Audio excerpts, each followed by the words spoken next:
శతపురుషుడి శతవత్సర సంరంభం అశేష ఆంధ్ర జనాళికిది ఆత్మీయ సమారంభం. ఏడాది పొడవు వేడుకలు ప్రారంభం ప్రారంభం ప్రారంభం.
వీలుంటే మా కోసం మళ్ళీ రావయ్యా.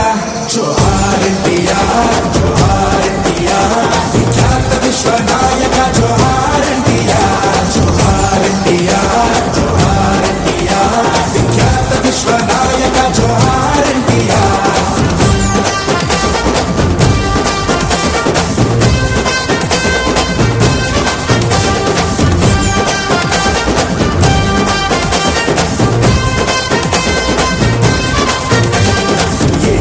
విగ్రహం ఏ మహావాచకం చేతులెత్తి మొక్కలనిపిస్తుంది. ఏ మా చైతన్యం ఏ మా చాతుర్యం ఎలుగెత్తి జై కొట్టాలనిపిస్తుంది. అచ్చ తెలుగు పంచకట్టులో ఆ రూపం అత్యంత సమ్మోహనం. సూర్యుడెదిగొచ్చినట్టుగా మీ తేజం కళామ తల్లికి నీరాజనం. ఆ వెండి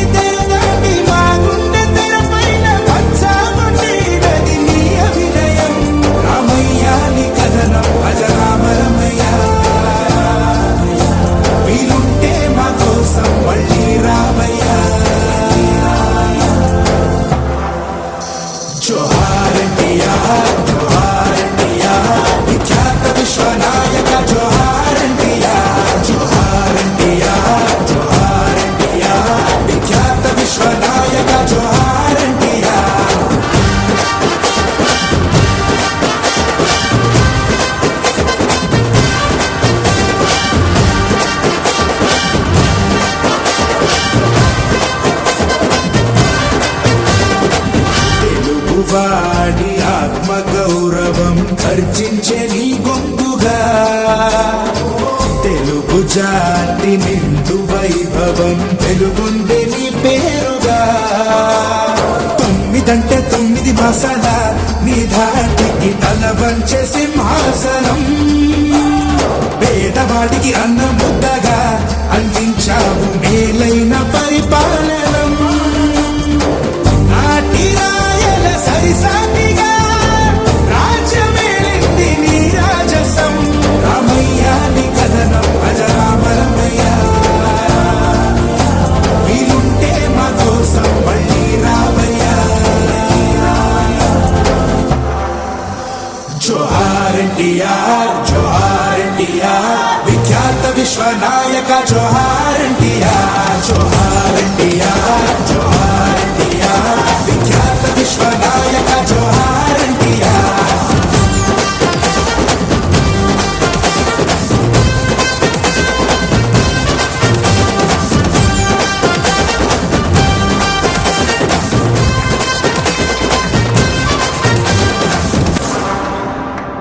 ఆర్డీ అధ్యక్షులు మన తిరుమలరావు గారిని పూలతో సత్కరించారు.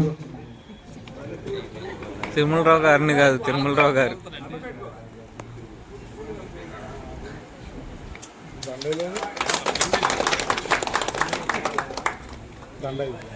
కనపడతాయి.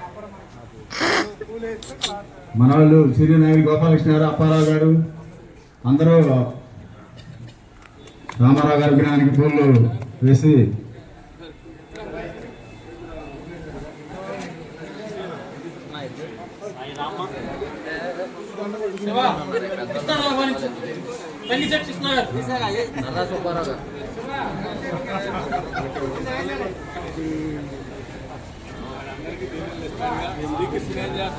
నాగబాబు గారు మీరు కూడా, రమావతి వెంకయ్య గారు, నాగబాబు గారు, కృష్ణ గారు, సుజన్ గారు,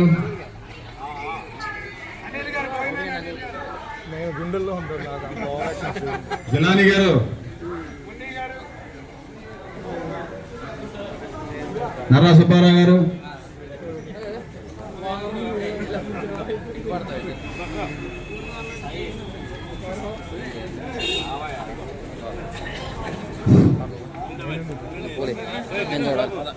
ఈ కార్యక్రమానికి చేసినటువంటి గ్రామ పార్టీ పెద్దలకి, తెలుగుదేశం పార్టీ కుటుంబ సభ్యులందరికీ నమస్కారాలు. ఈ కార్యక్రమాన్ని ప్రశ్నించుకొని ముందుగా మన గోపాలకృష్ణ గారిని ఒక చక్కటి సందేశం ఏమని కోరుచున్నాం. ఒక్క నిమిషం నిలబడండి. అందరికీ నమస్కారం.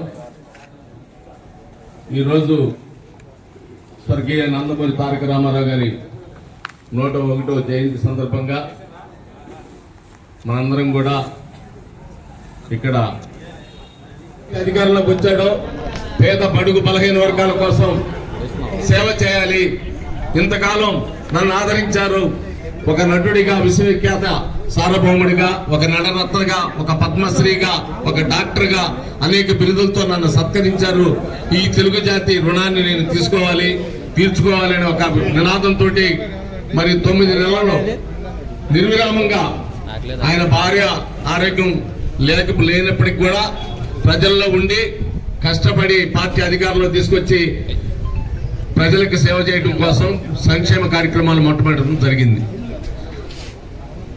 పార్టీ ఆవిర్భవించిన తర్వాత రామారావు గారు చేసినటువంటి ఈ సంక్షేమ కార్యక్రమాలు నేటికి అనేక విధాలుగా ముందుకెళ్ళి అనేక ప్రభుత్వాలు తప్పనిసరి పరిస్థితుల్లో తెలుగుదేశం పార్టీ అవలంబిస్తున్నటువంటి సంక్షేమ కార్యక్రమాలని తప్పనిసరి పరిస్థితుల్లో కాంగ్రెస్ ప్రభుత్వాలు కానీ ఇతర ప్రభుత్వాలు కానీ అమలు చేయాల్సి వచ్చింది.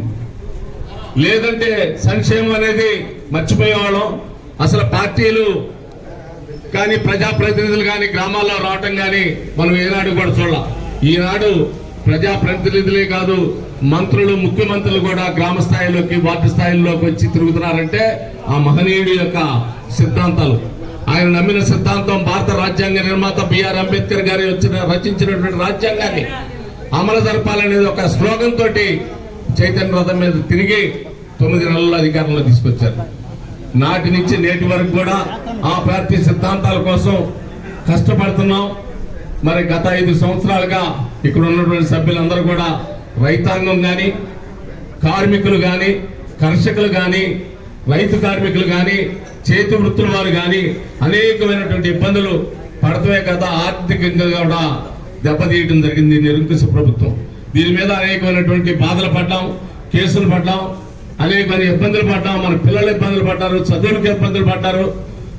మోసపూరితమైనటువంటి వాగ్దానాలతోటి అధికారంలోకి వచ్చి నిరంకుశంగా పాలించి ప్రజలను రాక్షసంగా పీడించి అనేక మంది, వందల మందిని కూడా పట్టలు పెట్టుకున్నటువంటి ఈ ప్రభుత్వాన్ని మరి తిరుగుబాటు చేసి ఇక్కడ ఉన్న సభ్యులందరూ కూడా 1 నెల, 10 నెల, 2 నెలలుగా కూడా కష్టపడి మంచి ఎండలో కూడా తిరిగి కష్టపడి మరి ఆ మహనీయుడు స్థాపించిన పార్టీని మళ్ళీ అధికారంలో తీసుకురావాలనే ఒక దృక్పథంతో మనందరం కూడా కష్టపడ్డాం. మరి ఆ భగవంతుడి, ముక్కోటి దేవతల ఆశీస్సులతోటి ఆ వెంకటేశ్వర స్వామి కానీ, ఆ క్రైస్తవ యేసు ప్రభు కానీ, మరి అల్లా గారు కానీ వాళ్ళ దయతోటి ఈ రాక్షస ప్రభుత్వాన్ని మరి అనగదొక్కి పాతాళానికి తొక్కేసి బంగాళాతో ఖాతాలో కలిసిపోతుందని చెప్పని ఇదే రోజున ఇక్కడే మళ్ళీ 5 సంవత్సరాలు అయిపోయినాయి, నెలలు అయిపోయినాయి, రోజులైనాయి. ఇప్పుడు ఇక గంటల్లోకి వచ్చాం. మళ్ళీ మంగళవారం నాడే చాలా బ్రహ్మాండంగా మనందరం కూడా వేడుక చేసుకుంటాం. ఇదే ప్లేస్ లో చక్కగా ఆందోళన చెందకుండా కొద్దిగా అందరికీ కూడా కొద్దిగా ఆవేశంగా కొద్దిగా టెన్షన్ వాతావరణం ఉన్నాం. మనం టెన్షన్ పడాల్సిన అవసరం లేదు. బాబు గారు ఆయన ఆరోగ్యరీత్యా అమెరికా వెళ్ళారు. ఆయన మీద దుష్ప్రచారాలు చేస్తున్నారు. నోరెత్తి నేను అధికారంలోకి వస్తానని త్వరి చెప్పలా. ఈ ఎదవలు వీధిలో తిరిగి మేము అధికారంలోకి వస్తున్నాం ఉన్నారు. సరే వచ్చేవాళ్ళు ఎవరో ముందుకు రండి అంటే మళ్ళీ రాట్లా. కాబట్టి మనందరం కూడా ఆనందంగా రేపు మంగళవారం నాడు మన ప్రభుత్వం మళ్ళీ వస్తుంది. నారా చంద్రబాబు గారి నాయకత్వంలో ఈ రాష్ట్రానికి సేవ చేసుకునే భాగ్యం కలుగుతుంది. మళ్ళీ ఆయన ఈ రాష్ట్రాన్ని గాడిని పెట్టి ఏదైతే అమరావతిని నాశనం చేశాడో మళ్ళీ ఆ అమరావతిని రాజధానిగా అక్కడే ప్రమాణ స్వీకారోత్సవం తప్పకుండా జరుగుతుంది. 9వ తారీఖు మనందరం కూడా ఆ కార్యక్రమంలోకి వెళ్తాం. తప్పకుండా దేవుడికి మన న్యాయం చేస్తాడు. మన కష్టం ఏడికిపోతూ రాష్ట్రంలో జరిగినటువంటి అరాచకమైనటువంటి పోలింగ్ లో 4 జిల్లాల్లో ఘోరమైనటువంటి పోలింగ్ చేస్తే కూడా ముద్దు నిద్రపోయినటువంటి పోలీస్ అధికారులు కూడా మరి ఇతర కలెక్టర్లు కూడా బుద్ధి చెప్పడం జరుగుతుంది. ఇవన్నీ కూడా లోకేష్ బాబు గారు రెడ్ డైరీలో రాసి ఉంచాడు. ఇవన్నీ చాలా మనం చెప్పుకోవడం కాదు, చాలా ఇటువంటి అన్ని కూడా ముఖ్యంగా ఈ రోజున ఆ మహనీయుని యొక్క జన్మదినోత్సవం జరుపుకోవడం మన అందరం కూడా అదృష్టం. మేము మా తరం అయిపోతుండే, మా ముందు తరాలు వెళ్ళిపోయారు, మేము వచ్చాం, మా తరం కూడా అయిపోతుంది. ఇవాళ చిన్నపిల్లలు కూడా వస్తున్నారంటే ఆయన స్థాపించినటువంటి పార్టీ ఒక బ్రహ్మముహూర్తాన ఆ పార్టీ చిరస్థాయిగా ఈ తెలుగు నేల, ఈ తెలుగు ప్రజలు, తెలుగు భాష ఉన్నంతకాలం తెలుగుదేశం పార్టీ ఇట్లాగే చిరస్థాయిగా ఉండిపోద్దని మీ అందరికి తెలియజేసుకుంటూ మరి ఆయనకి వచ్చేటువంటి ప్రభుత్వంలో మన చంద్రబాబు గారి నేతృత్వంలో మరి ఉమ్మడిగా ఉన్నటువంటి కూటమిలో ఉన్నాం, భాగస్వామ్యంలో ఉన్నాం. కాబట్టి తప్పకుండా భారతరత్న కూడా ఆయనకి ఇవ్వాల్సిన అవసరం ఉంది. తప్పకుండా మనందరం కూడా ఆనందోత్సవాల్లో మంగళవారం నాడు పాల్గొందాం అని చెప్పి తెలియజేసుకుంటూ నాకు ఈ అవకాశాన్ని మీ అందరూ కూడా ధన్యవాదాలు తెలుసుకుంటాం. Thank you. జోహార్ ఎన్టీఆర్, జోహార్ ఎన్టీఆర్, జోహార్ ఎన్టీఆర్. వర్ధిల్లాలి నారా చంద్రబాబు గారి నాయకత్వం, వర్ధిల్లాలి నారా చంద్రబాబు గారి నాయకత్వం, వర్ధిల్లాలి పవన్ కళ్యాణ్ గారి నాయకత్వం, వర్ధిల్లాలి పవన్ కళ్యాణ్ గారి నాయకత్వం, వర్ధిల్లాలి బీజేపీ నాయకత్వం, వర్ధిల్లాలి నారా చంద్రబాబు గారి నాయకత్వం, వర్ధిల్లాలి లోకేష్ గారి నాయకత్వం, వర్ధిల్లాలి నారా చంద్రబాబు గారి నాయకత్వం. జోహార్ ఎన్టీఆర్, జోహార్ NTR. Thank you. Thank you. Gopalakrishna గారు చాలా చక్కటి అమూల్యమైన సందేశం ఇచ్చారు. తర్వాత మన చెరుకూరు అప్పారావు గారిని చక్కటి సందేశం ప్రశ్నపోతున్నాం. ఈరోజు మన ప్రియతమ నాయకులు ఎన్టీ రామారావు గారి 101వ జయంతి సందర్భంగా మనందరం మన పార్టీ అభిమానులు, కార్యకర్తలు అందరూ సమావేశమై వాళ్ళకి ఘన నివాళి అర్పిస్తున్నాం. తర్వాత మనం ఎన్టీ రామారావు గారు ఆయన నట జీవితం కంటే, రాజకీయ జీవితం కంటే కూడా నట జీవితమే ఎక్కువ సంవత్సరాలు ఉంది. ఆయన అంజలి మహామహానటుడు అంజలి సావిత్రి దగ్గర నుంచి ఆయన సంతానం కంటే చిన్న వయసు అయిన శ్రీదేవి వరకు విపరీతమైన నటస్ఫూర్తి కనిపించి మనందరికీ మిగతా నటులు కూడా ఆదర్శంగా నిలిచారు. ఎన్టీ రామారావు రాజకీయాలకు వచ్చిన కొత్తలో 83లో ఇందిరాగాంధీ టీవీలో కటౌట్ చూసి ఇంత సురద్రూపి, ఇంత అందగాడు మన ఆంధ్రప్రదేశ్లో ఉంటాడని చెప్పి మన కాంగ్రెస్ నాయకులు ఎవరినో చెప్పలేదు, లేకపోతే మన పార్టీలోకి ఆహ్వానించేవాళ్ళు అని ఆ రోజుల్లో ఆమె ఎంతో బాధపడింది. ఆ పార్టీ పెట్టినాక 9 నెలల్లోనే పార్టీ అధికారంలోకి తీసుకొచ్చిన వ్యక్తి ప్రపంచంలో ఈయనే మొట్టమొదటి వాడు. ఎంతో షార్ట్ టైంలో మన రాజకీయాలు అంత వెలిగాడు. తర్వాత మనందరికీ స్ఫూర్తిదాయకంగా ఉన్నాడు. తర్వాత మన పార్టీ, ఆయన స్థాపించిన పార్టీ సంవత్సరాల దశగా విస్తరించి దేశ స్థాయికి ఎదగాలని చెప్పి కోరుకుంటూ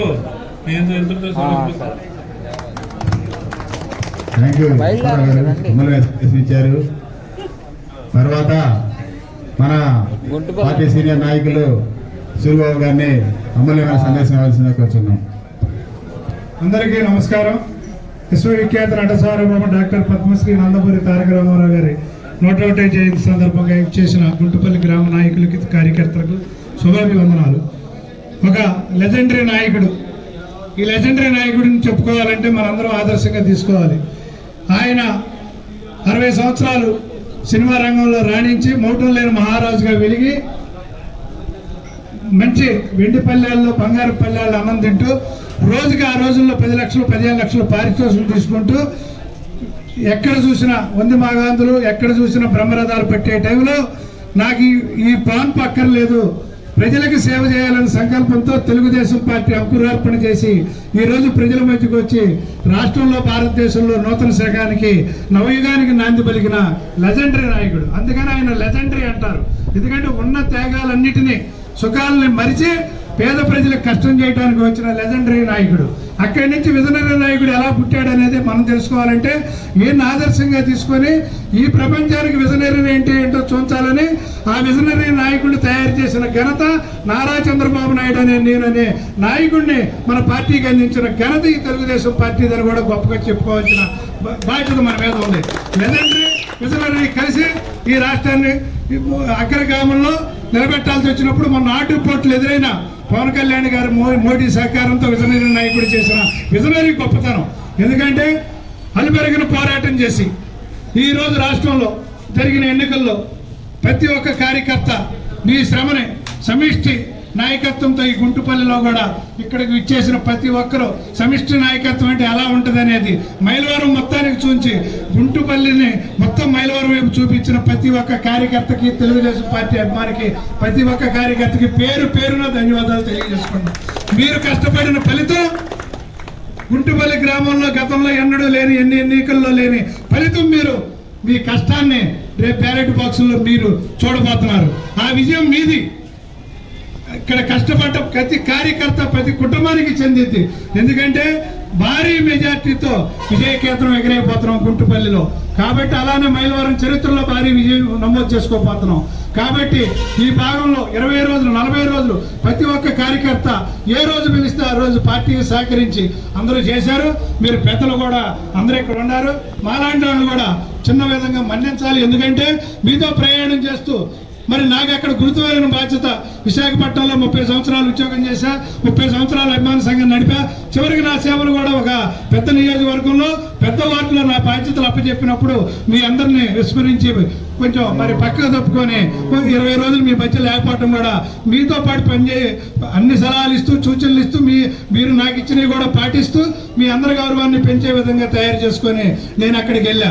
మరి ఆ పోరాటంలో కూడా మీరందరూ గ్రామం నుంచి చాలా మంది పెద్దలు అక్కడికి వచ్చి నేను అభిమానించే పల్లా శ్రీనివాసరావు గారికి కూడా కృతజ్ఞతాపూర్వకంగా ఆఫీసులో కలిసి వీళ్ళందరూ ఏదో ఒక రూపంలో ఆయన సాయం చేసి ఈ గుంటుపల్లి తెలుగుదేశం పార్టీ కూడా మీకు అంటుందని ఆయనకి సహాయ సహకారాలు ఇచ్చిన ప్రతి ఒక్క నాయకుడిని పేరు పేరున ఈరోజు పిలవనగానే అందరూ ఎంతో కొంత వాళ్ళకి నచ్చింది తీసుకొని వచ్చి ఆయన గౌరవించి వెళ్ళారు. సంతోషం.